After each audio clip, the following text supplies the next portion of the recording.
introduce myself as an artist and researcher because research is a really important part of the way that I make art. For me, art, my artistic practice isn't just producing work as a kind of artifact that exists in and of itself. It's about the whole process from the beginning of the idea, production of the work itself, and then the reception of the work. But it's thinking through all of those different parts. I'm really, really interested in doing all of the making and understanding through making. And I think that really lends itself to research and to thinking. A lot of the materials that I work with, very new types of technology, but often I'm a very early person to kind of start working with it in an artistic way, which necessarily lends itself to research because there's not a lot of history of people working with it, or there's not a lot of information about it out in the world. So sometimes you're the first person to try something, or you're a very early person to try and understand how it works and to understand how it breaks, or to understand kind of certain things about the materiality of it. All of these things, all of this way of kind of approaching a topic and doing a lot of kind of thinking around what the meaning of something is, necessarily lends itself to research becoming a very core part of the process.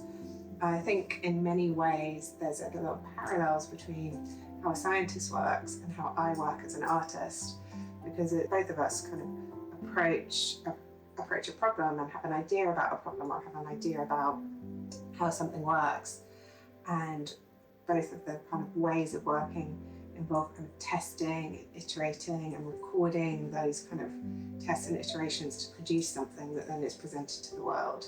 I think there's a lot of that. There's a lot of testing, there's a lot of iterating, there's a lot of trying to understand and discover meaning in the world through the way that I work. And that kind of is so kind of woven into everything that I do that for me it is just such a core part of my practice.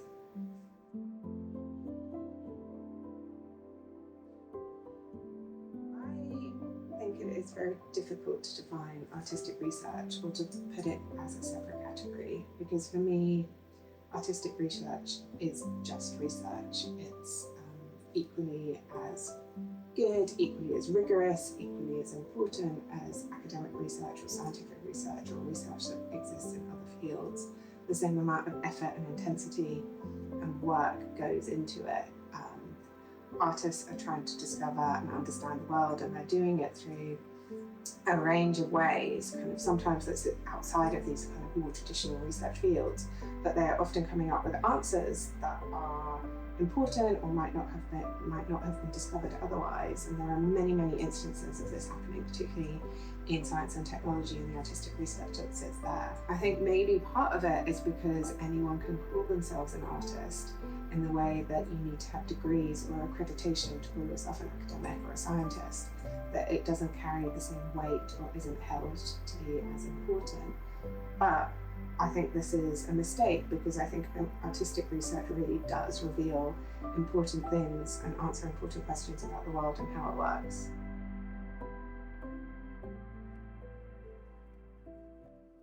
An important book for me is a book called Objectivity by Ridler, and which talks about the desire to objectively understand the world through different scientific imaging techniques.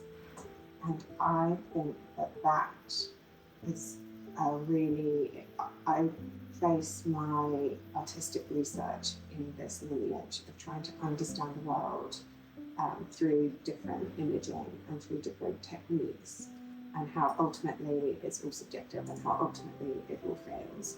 Many of the ways that I do this are through multiples in different ways. Sometimes it's like taking something and repeating it again and again and again to try and understand how it might degrade over time. Sometimes it's about taking multiples of the same object to see how it changes.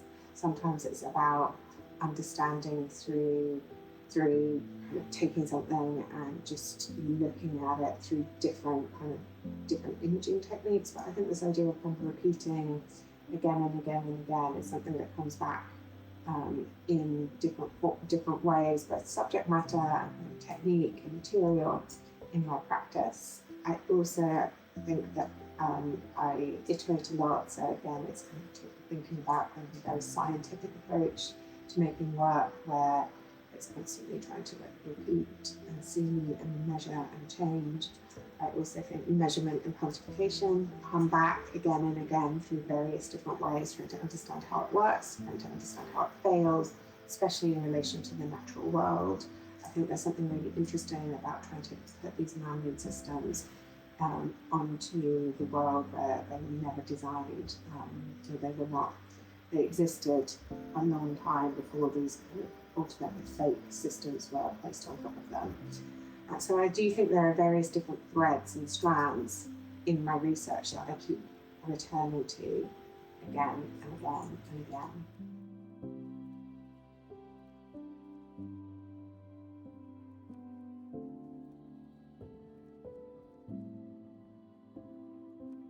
I have been working with artificial intelligence and generative AI for about a decade. I started working with it in 2016, and I came to it because of my interest in data and data sets. And I came to that interest because I was interested in large amounts of information and what it tells you about the world or doesn't tell you about the world. And I came to that interest because of libraries and dictionaries, because my original degree wasn't in art, it was in English literature. I started working with it, and the way that I work with the full kind of suite of kind of machine learning. So I will build all of my own data, photographing everything, drawing everything, recording everything. To build my own data set, I will construct and create my own models and run my own models and have all of that kind of code myself, and then I will take the eventual output and work with that. And when I started working with this and working in this way, in these kind of different streams, I found that it really unlocked something in my process, because instead of having to make maybe separate projects to talk about something, this very complicated technology by its nature, because there are so many different kind of parts to it, it allowed me to kind of essentially make multiple projects or multiple works or multiple kind of think through multiple different things within the same overarching project. So one of the works I'm most famous for is around tulips, where the data set became its own artwork myriad. The kind of stuff that came out of the model, the video work that came out of the model became its own artwork, mosaic virus. And then some of the other things that I was thinking through around the technology around blockchain became its own kind of like live artwork, human veiling. And so kind of like, it's all about kind of generative tulips, but because the way that the technology works and the way that I work through doing all of these different parts of it, I was able to kind of make these different artworks through the technology, and that wouldn't be possible, I think, otherwise. And I think it really did kind of like open up this whole other way of working for me, which is why I've been working with it for such a long time now.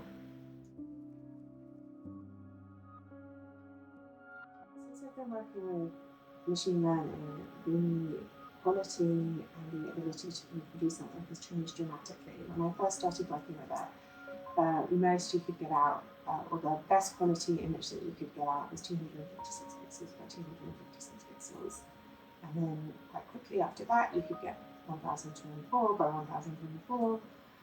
And to make those images, it would require from start to finish maybe a month of training to get a good quality image out to build a model, which made it that there was a certain way of working that you would have to do.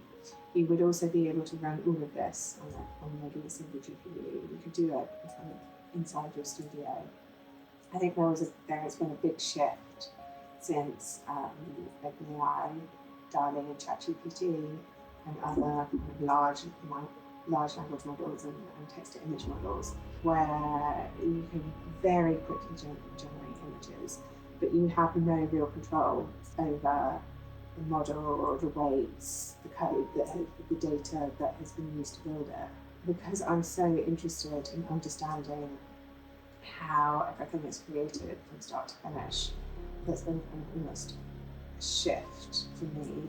So to try and reverse engineer, to try and understand how these things have been built.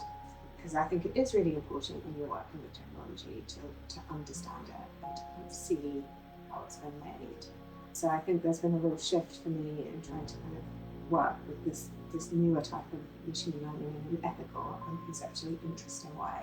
Because for me, it's not about just generating an image using the technology. It's trying to understand what that is saying about something and how you can kind of put your own concepts into it. So I suppose there's been a shift since the beginning when I was working with it, where it was about me trying to explain what the world is to a machine, to now me trying to understand what a machine sees in the world, and this weird kind of almost machine-to-machine logic. A lot of these models now, kind of, there is no human in the loop. And it's trying to kind of understand this kind of weird logic that kind of sits between them.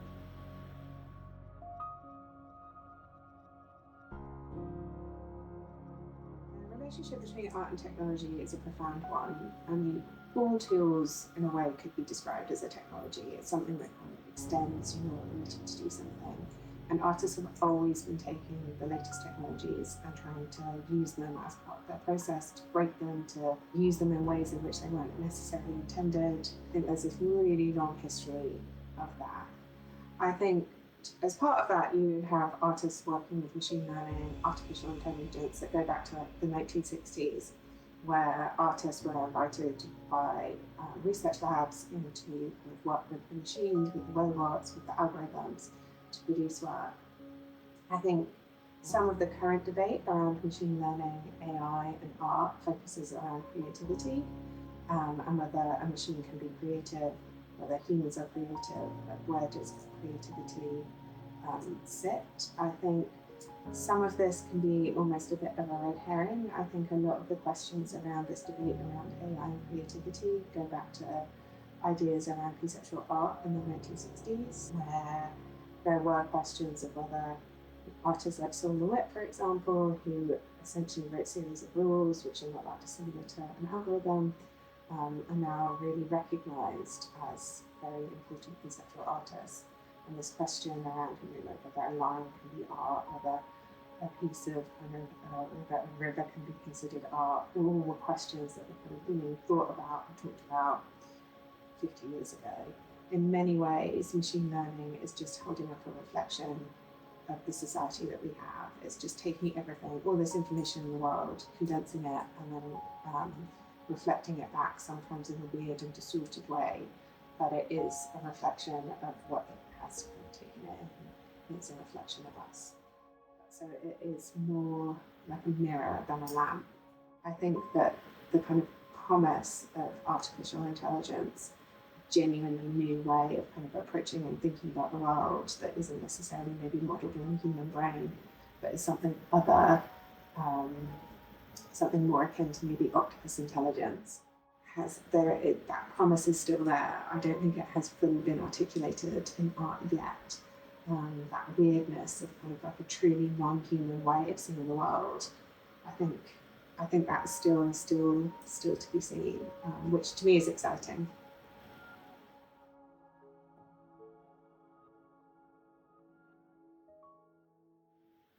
I'm very alert to how the impact that all technology has. I think the way that I try to approach this as part of my artistic practice is by making everything myself and by trying to do as much as I can myself.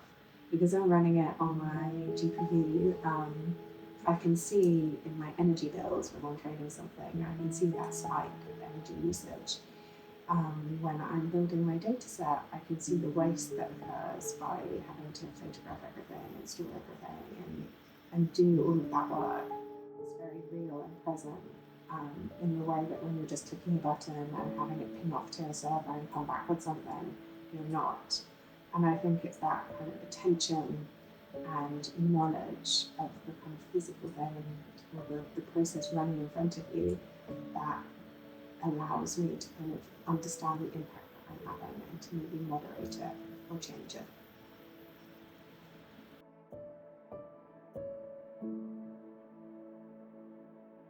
I have been working with flowers for a really long time.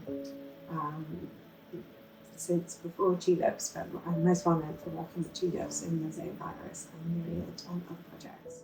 And I'm drawn to flowers for multiple reasons. They're often seen as kind of almost slight, feminine, almost overlooked as subject matters. But really, when you take a single flower and start to look into its history, you really quickly discover that they're actually all about money, they're all about colonialism, power, violence, history, politics. All of these things are kind of encapsulated into the history of a single flower. And when you start to kind of really kind of take the kind of very research-based approach of thinking through all of these things through a single flower, you can really start to develop something quite powerful. And I really like the idea of taking something that seems kind of slight or feminine or not considered to be that serious or not considered to be that fashionable, like a still life that is maybe considered to be quite calm, or a flower that might be considered to be quite kitsch, and actually looking at it and thinking through the political, the economic, and these big grand questions, because I don't think it is an outdoor. I think that you can still make work that is pretty and absurd and conceptually interesting. I think all of those things can happen all at once, and I find the flower the way to do it.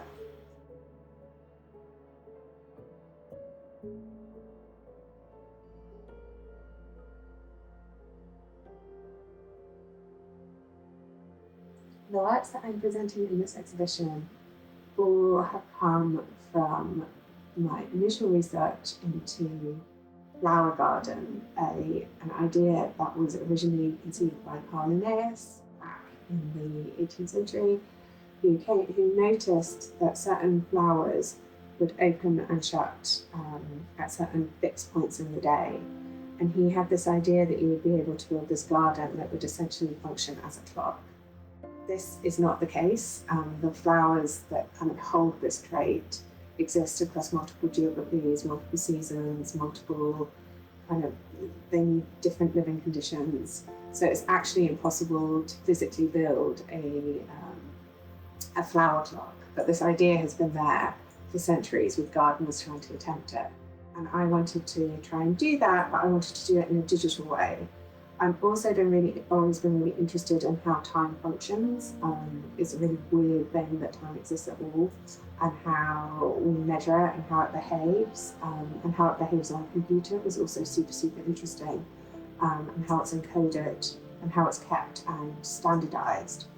All computers essentially keep time at an atomic level, and atomic clocks are also really interesting because even though they're meant to be really, really accurate, they're still subject to kind of how the world works, so they're still subject to kind of gravitational pulls and things like that, which means that you've got this kind of like very mechanical standard time, but then also the world is acting on it, so it's always kind of this kind of like constant kind of leap between kind of like something being conceptual versus kind of like being in the world, and how that kind of leaping place is very, very, very interesting.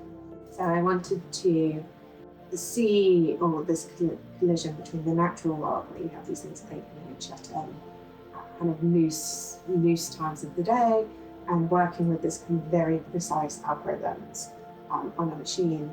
So I trained various different models to kind of create different flowers that have this trait of opening and shutting at different times of the day. So things like California poppies, things like night blooming cactuses that feature in the plot, and construct this flower clock, this digital flower clock, where the digital flowers kind of like open and shut according to their natural counterpart. So they would open and shut at times of the day, depending on where the clock is being presented, at what time of the year.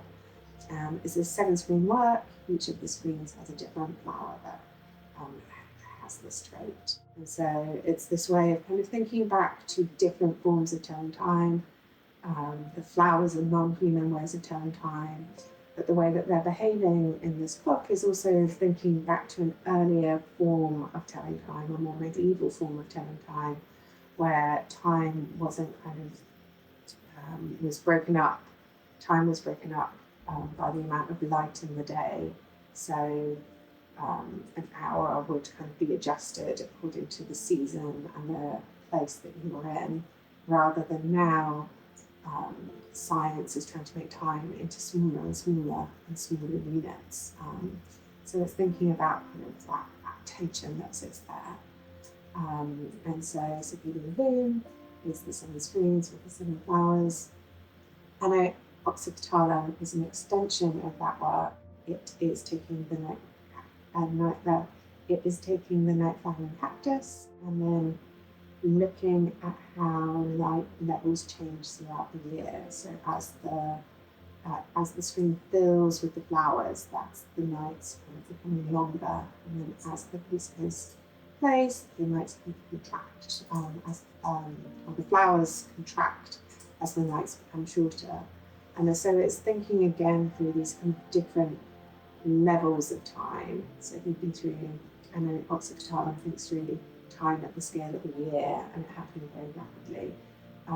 And it's again thinking about this collision between the ultra precise and ultra accurate, because again this is made using algorithms which kind of calculate everything to the frame, and how when you watch it you might not necessarily understand what's going on, and how these patterns and waves that kind of flow in and flow out, and it's only if you're there watching those pieces for an extended period of time, maybe you start to understand what is happening. And so I think part of it is about taking these very complicated subject matters and maybe visually obscuring them, and then only allowing understanding to unpack them as you read or as you think or contemplate these ideas.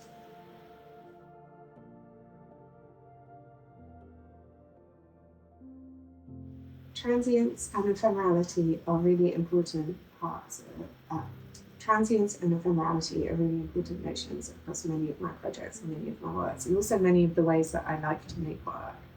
And because the two projects that are shown here are all about time, they're inherently about transience and ephemerality. They're about things appearing and then disappearing. They're about things only existing at one moment in time.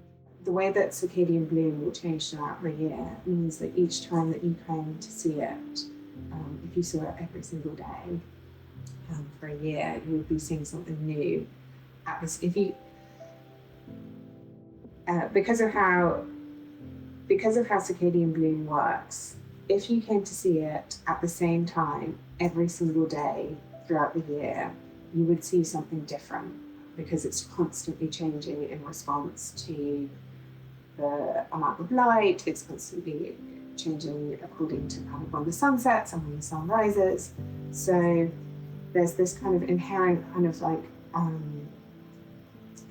transience and kind of the inherent way that it's always going to be shifting and it will never be fixed. And I think that is something that is really beautiful and really nice.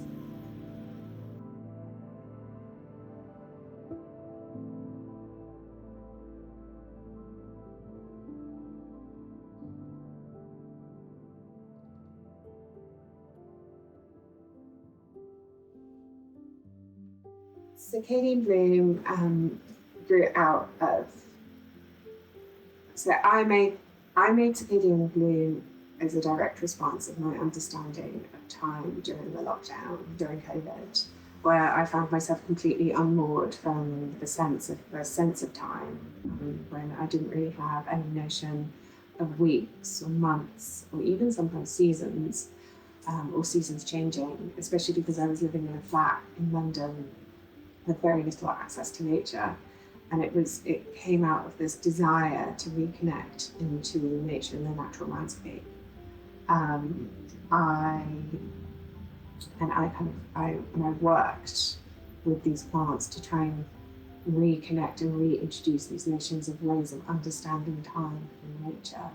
And since making this work, I am very attentive to it. Now I have a garden, and I'm constantly watching and seeing how plants foretell and show the change of seasons coming in, the change of the months coming in, the change of kind of time shifting across the day as they move according to the light. One of the things that I'm also noticing is how this sense of time is also shifting through climate change and through human impact. Plants are opening or starting to bloom earlier in the year than they used to, and lasting longer through into maybe winter than they didn't before. Sometimes some flowers kind of like summer flowers will flower all the way into Christmas. And I think there's something both terrifying that is happening there, where these things that have existed for so long are suddenly now shifting, and this kind of sense of scales of time where kind of plants have bloomed this way for thousands and thousands and thousands of years, and now suddenly in the last 20 years that has totally changed. It's really kind of like very scary. And you also have this kind of weird, almost inversion of the way that I was talking about before, how the natural world sometimes intrudes into scientific ways of reading time. And now you have kind of humans and human activity intruding into natural ways of kind of making time through climate change and through the world's changing atmospheres.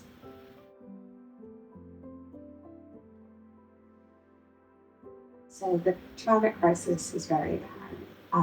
I can see it in my own garden, and through my own garden into my own work, because so much of my garden leads into my practice. But I see our plants that once might have started blooming in May, when I start blooming in February, that once would have maybe stopped in September, now stop in December, and how this shift has happened, which obviously impacts the wider kind of ecosystem.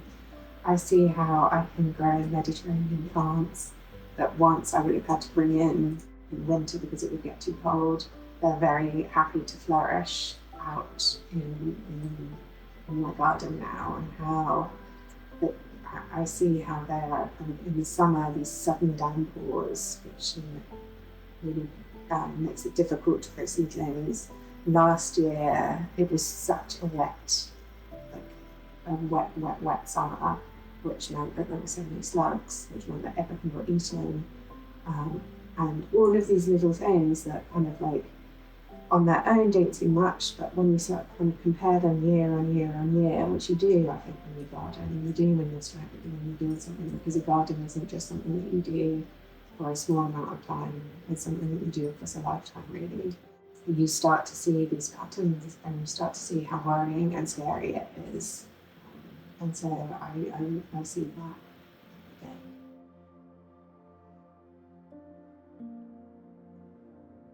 I think that my work doesn't explicitly talk about the climate crisis, but it does implicitly talk about the climate crisis. I think because my work is about the natural world, and it very much is about paying attention, and my process is about paying attention to the natural world, I hope that it encourages people to have a different and better and closer engagement with nature. And I think if that occurs, there is this follow-on effect of caring about it, and therefore hopefully maybe taking action about it.